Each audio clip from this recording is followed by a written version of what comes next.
This is the Masking Handbook for Audiometry. In this video, we're going to look at how to determine when masking is necessary versus is not necessary. Here we've done some testing in the right ear. We've got unmasked air conduction thresholds measured at 90 dB across the board, and we were using TDH headphones to complete these measures. If we look at our minimum possible interaural attenuation values, or our min-IA values, for TDH style headphones, we see that a 90 dB test signal is well above the min-IA values that we know exist for these devices. At 1000 Hz, the min-IA value is 40 dB. With a test level of 90 dB, and a min-IA value of 40 dB, we have the possibility that 50 dB of the test signal might cross to the opposite side, a 50 dB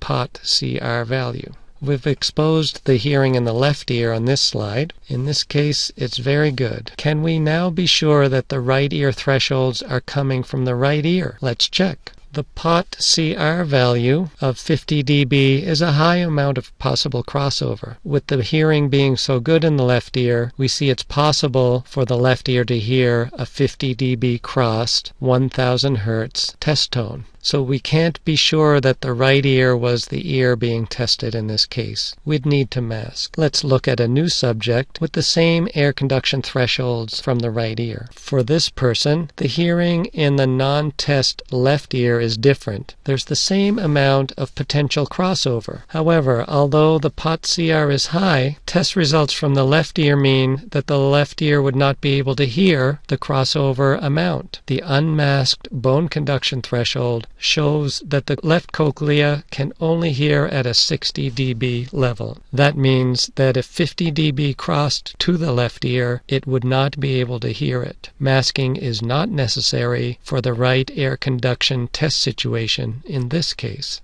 What we've highlighted in these two simple cases is the formula that helps us determine if masking is required in a given situation. If the potential crossover is greater than or equal to the non-test ear's ability to hear the signal, then we're not sure the test ear is the one hearing the test signals. In this case, masking would be required. If the potential crossover is less than the non-test ear's cochlear hearing level, then we can be sure the test ear is the ear hearing our signals, so masking is not required in that case. This is the Masking Handbook for Audiometry. If you liked this video, you'll love the handbook. For more resources on masking and to learn how to purchase the book, check out maskinghandbook.com.